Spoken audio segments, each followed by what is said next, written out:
எல்லாருக்கும் வணக்கங்க. இன்றைக்கி பட்டாணி புலாவ் செஞ்சு பார்க்கலாங்க. அதுக்கு அடுப்பில் ஒரு பாத்திரம் வச்சுருக்குறேங்க. தாளித்து விட்றதுக்காக 3 ஸ்பூன் நெய் விட்டுருக்குறேங்க. 4 ஸ்பூனு எண்ணெய் விட்டுருக்குறேங்க.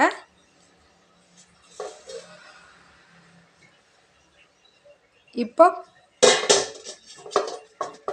ஒரு சின்ன துண்டு பட்டை சேர்த்துக்கலாங்க. நான் 1.5 டம்ளர் அரிசி எடுத்துருக்குறேங்க, புல்லட் பச்சரிசி. இப்போ 3 லவங்கம் சேர்த்துக்கலாங்க. ஒரு பிரிஞ்சி இலை, 2 ஏலக்காய், கொஞ்சமாக மராட்டிங்க, குட்டி குட்டியாக ஒரு 3 மராட்டி, ஒரு அரை அன்னாசி பூங்க. இது குருமாவில் தொட்டு சாப்பிட்றதுனால எல்லாமே நான் கம்மியாகவே போட்டுருக்குறேங்க.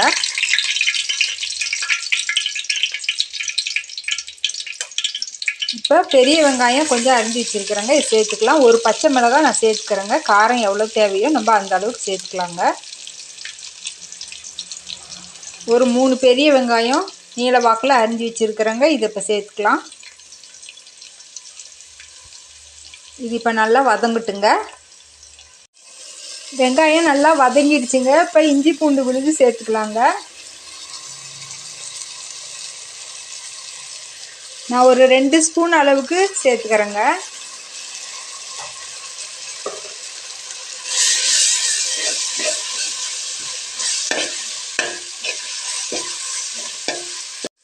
இஞ்சி பூண்டு விழுது வதங்கிடுச்சுங்க. இப்போ கொத்தமல்லி புதினா கொஞ்சமாக சேர்த்துக்கிறேங்க.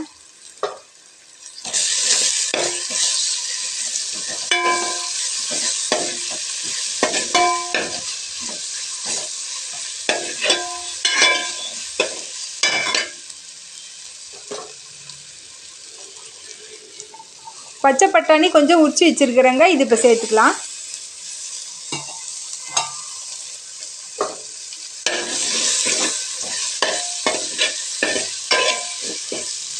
தண்ணி அளந்து ஊற்றிக்கலாங்க.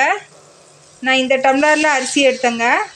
இப்போ இந்த டம்ளரில் 1க்கு 2ன்னு அளந்து ஊற்றிக்கிறேங்க. இது பழைய அரிசியாக இருக்கிறதுனால 1க்கு 2 போட்டால் சரியாக இருக்குங்க. பட்டாணி வேறு வேகணுங்க.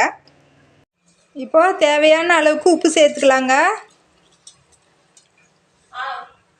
நம்ம மசாலாவில் தொட்டு சாப்பிட்றதுனால குருமாவில் உப்பு கொஞ்சம் கம்மியாகவே இருந்தாவே சரியாக இருக்குங்க. இப்போ தண்ணி கொதிக்குதுங்க.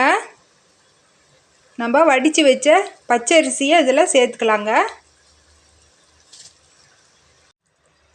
தண்ணி இப்போ நல்லா சுண்டிடுச்சிங்க. இப்போ ஒரு 1/4 பாகம் தண்ணி தாங்க இருக்குது. கொத்தமல்லி தழை நம்ம மேலே தூவிக்கலாங்க. தூவிட்டு தட்டு போட்டு மூடிக்கலாங்க.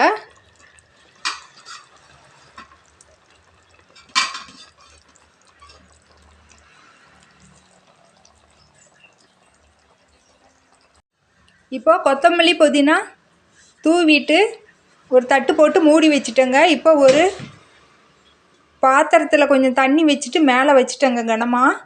இது ஒரு 10 நிமிஷத்துக்கு புழுங்குட்டுங்க. திறந்து பார்த்துக்கலாம். இப்போது 10 நிமிஷம் ஆயிடுச்சுங்க. மூடி திறந்தாச்சுங்க. பாத்திரம் எடுத்துட்டு இப்போ நெய்யில் முந்திரி கொஞ்சம் வறுத்து வச்சுருக்குறேங்க. ஒரு 10-12 முந்திரிக்கு இது இப்போ தூவிக்கலாங்க.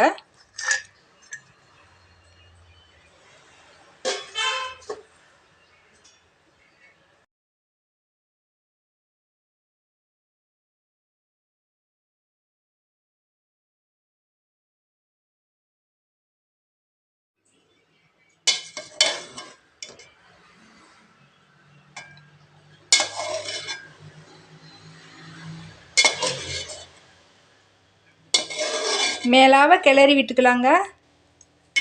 இப்போ நல்லா உதிரி உதிரியாக வெந்துடுச்சிங்க.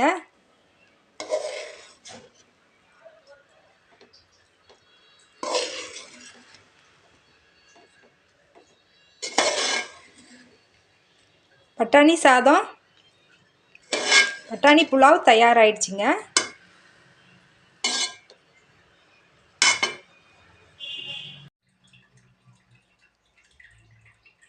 அவ்வளோதாங்க, பட்டாணி புலாவ் தயாராகிடுச்சிங்க.